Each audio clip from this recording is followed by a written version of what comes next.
Welcome back, brethren. We will continue our studies in the book of Matthew from the King James Bible.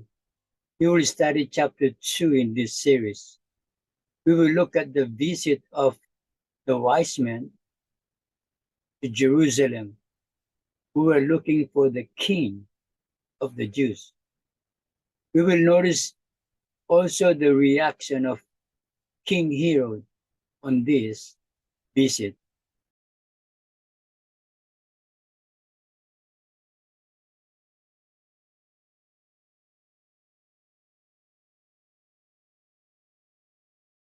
Welcome back in our study series in the book of Matthew.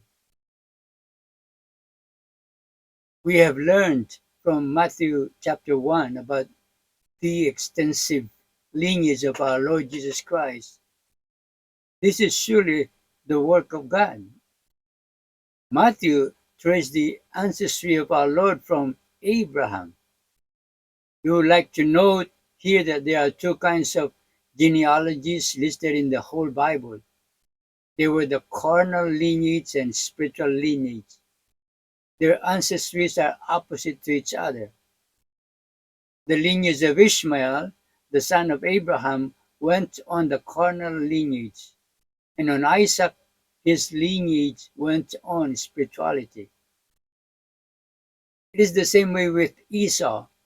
The carnal lineage fell on him, but with Jacob, the son of Isaac, fell on the spiritual lineage. Now, the birth of our Lord Jesus Christ was on spiritual lineage. He was born with a virgin, for he was conceived of the Holy Ghost. Jesus' conception by Mary was truly divine, who was conceived in human womb. Therefore, we declare our Lord Jesus as uniquely human and divine.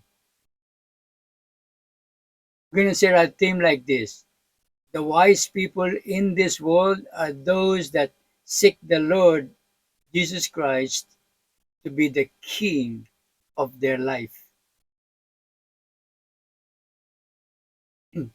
Therefore, teach the book of Matthew chapter 2.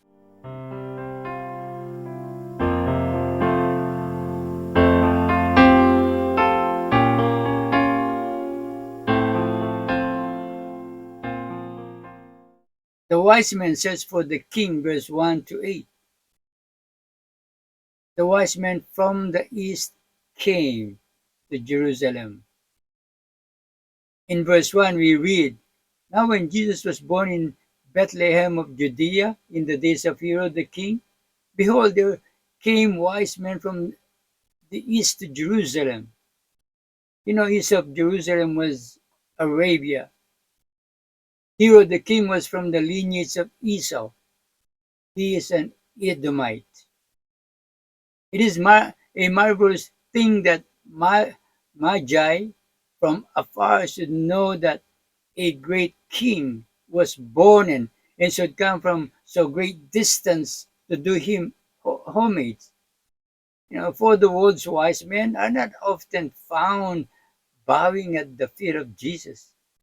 These few are the exemptions. In verse 2, we hear them saying, Where is he that is born of the Jews? For we have seen his star in the east and are come to worship him. They confirmed him as the king of the Jews. They experienced the appearing of Jesus' star. This was the divine GPS during the birth of Jesus. They must have read the Bible in the book of Numbers, chapter 24, verse 17. You can look at that. The arrival of the wise men troubled Herod. In verse 3, we read Herod's insecurity. When Herod the king had heard these things, he was troubled, and all Jerusalem with him. Herod was in sad state because he feared he shall lose his honor. See the influence of one man? Herod's trouble infects Jerusalem. Unhappy Jerusalem to be troubled by the birth of the Savior. In verse 4, Herod made inquiry, and when he had gathered all the chief priests and scribes of the people together, he demanded of them where Christ should be born. You see, Herod exerted his power as a king. He obligated the rulers of Jerusalem where Christ will be born. In verse 5, we read, rulers replied, and they said unto him, in Bethlehem of Judea, for thus it is written by the prophet. The city of Bethlehem was only a small city in Judea, but the birth of our Lord Jesus Christ made it to be famous. These scribes knew where to find the text about the Savior's birth, and yet they knew not the newborn king. Herod made more inquiry for his evil plan. In verse 6, the prophecy of the location of Jesus' birth is quoted, right? It says, and thou Bethlehem in the land of Judah, are not the least among the princes of Judah, for out of thee shall come a governor that shall rule my people Israel. See Micah chapter 5 verse 2. Why is it that the priests and scribes knew exactly what city our Savior would be born in, and yet they did not seek him or adore him? In verse 7, Herod called the wise men privately. Then Herod, when he had privily called the wise men, inquired of them diligently what time the star appeared. He has a malicious plan for the Lord.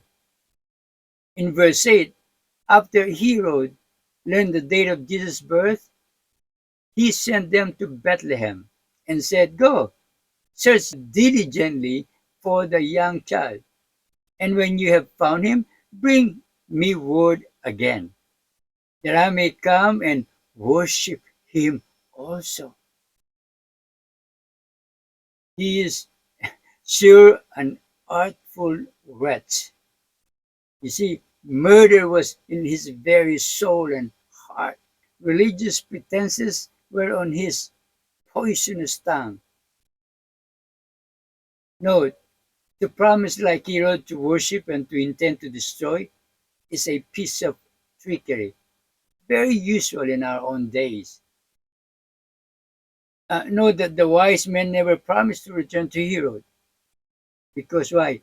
They sense his evilness. We must not believe everybody who makes loud professions, nor do all that they ask of us, lest we aid them in some evil design. Secondly, the wise men at long last met the king. Verse 9 to 12. The star guided the wise men, not Herod, or not Herod. In verse 9, we read, when they had heard the king, they departed, and lo, the star which they saw in the east went before them, till it came and stood over where the young child was. The star went before them like our modern GPS with pointer. The star rested at the exact place where Jesus was staying. In verse 10, notice the excitement of the wise men. When they saw the star, they rejoiced with exceeding great joy. The star reappeared to them when it was difficult to find the house where Jesus was, for there were not even addresses during that time. They got excited and truly rejoiced with exceeding great joy. This is what many seekers of the truth experience when they found a true teacher and guide of the New Testament of our Lord. They rejoice that someone can guide them and teach them the New Testament of our Lord. The Lord says that there is a great need of laborers. There are people that are seeking the truth of God. There are souls out there that need teacher and guide. Now the wise men finally met the king. In verse 11 we read, and when they were coming to the house, they saw the young child with Mary his mother, and fell down and worshipped him. And when they had opened their treasures, they presented unto him gifts, gold and frankincense and myrrh. Notice what the wise men did as soon as they saw the king of the Jews. They fell down on their knees and worshipped their king. Then they took their treasures and presented them to the king. They knew that the newborn king will need these treasures to finance his future journey to the land of Egypt to escape Herod. In verse 12, the wise men saw a heavenly vision, and being warned of God in a dream, they should not return to Herod. They departed into their own country another way. That's God's protection. Wise men need to be warned of God of any danger, especially in making very crucial, vague decisions. Oftentimes, the Lord uses His angels to protect us. No, the wise men traveled so far because their personal intent was very important. It was like for them as life and death. It was for them to secure their eternal future. No doubt, we will see these wise men when we get to heaven. Praise God. We've learned from these wise men also that whatever it costs to find the king, they will do it. And their pursuit was rewarded victoriously. Thirdly, danger caused the king to flee to Egypt. Verse 13 to 15.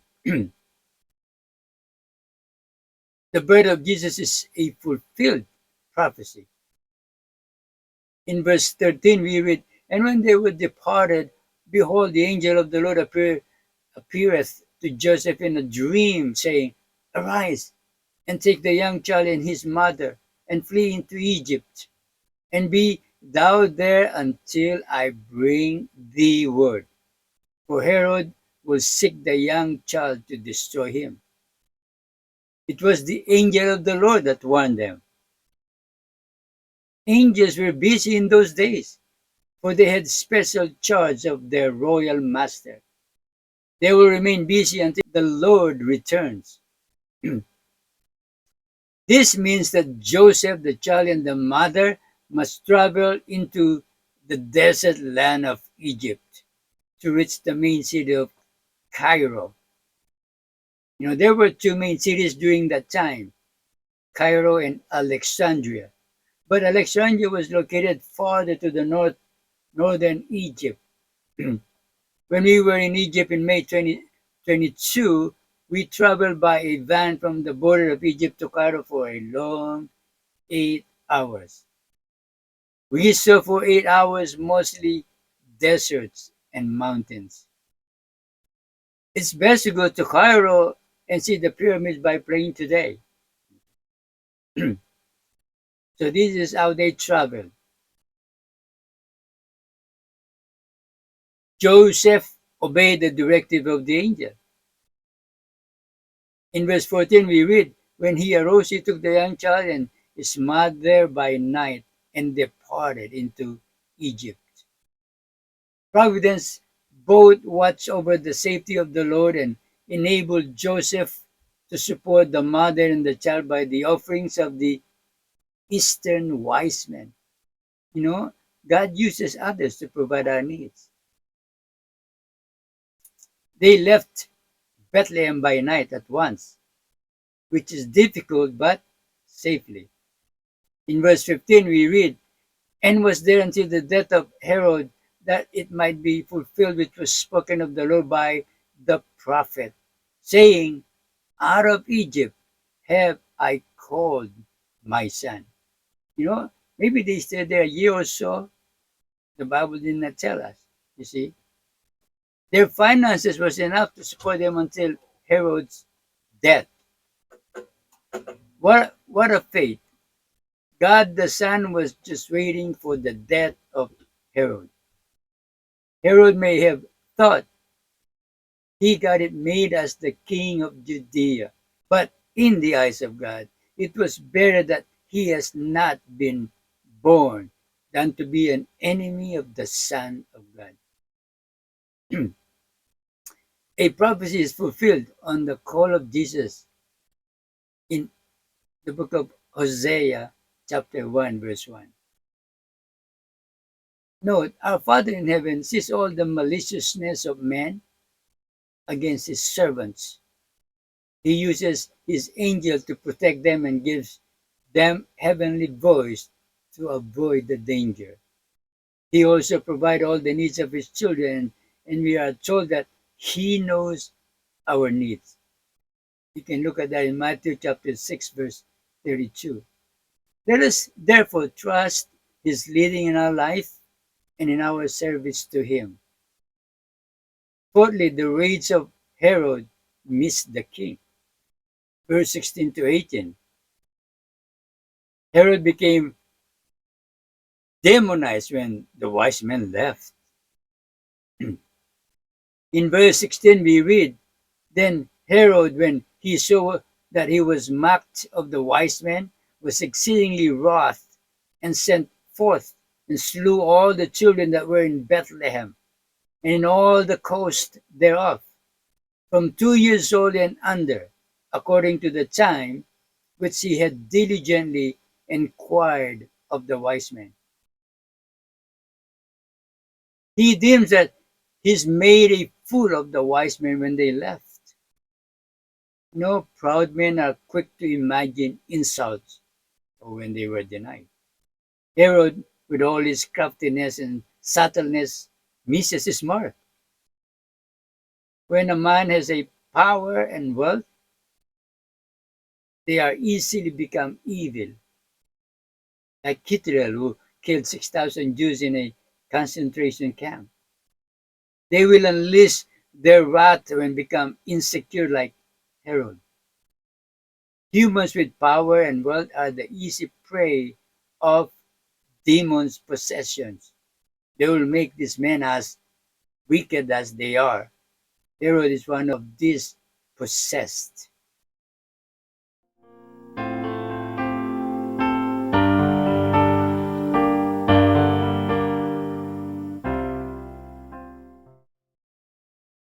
There was a national lamentation after that.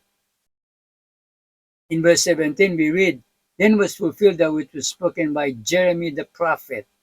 We find this prophecy in Jeremiah 31, verse 15.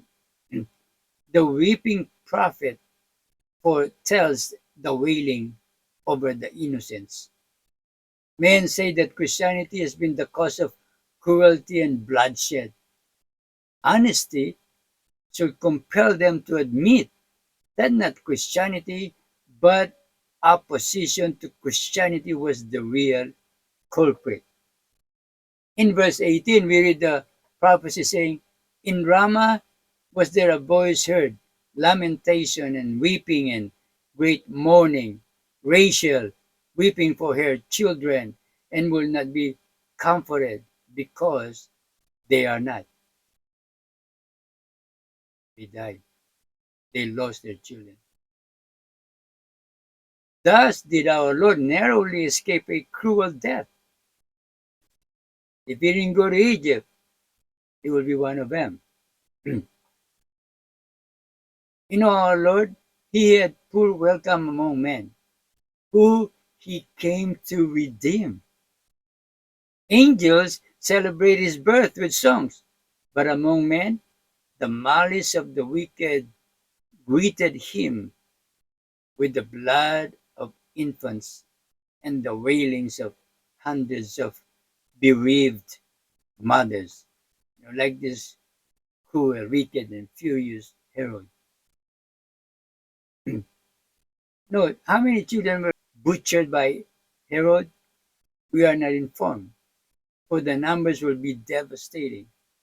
Although our loving Heavenly Father allowed this massacre of maybe thousands of children, He will bring them up into His celestial kingdom. We are told in His Word that when troubles and dangers will come in our life, they will work together for our own good. You can look at Romans 8:28. Fifthly, the threat died and the king goes back to Israel.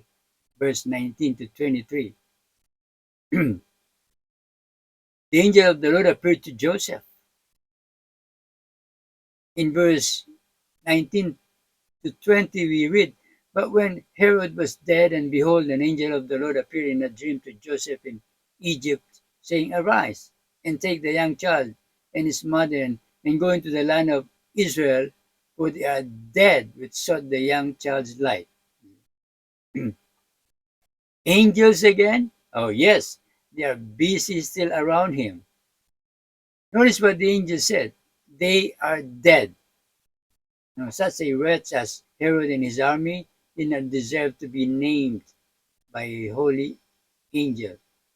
Instead of making Jesus to die, the tyrant is dead himself.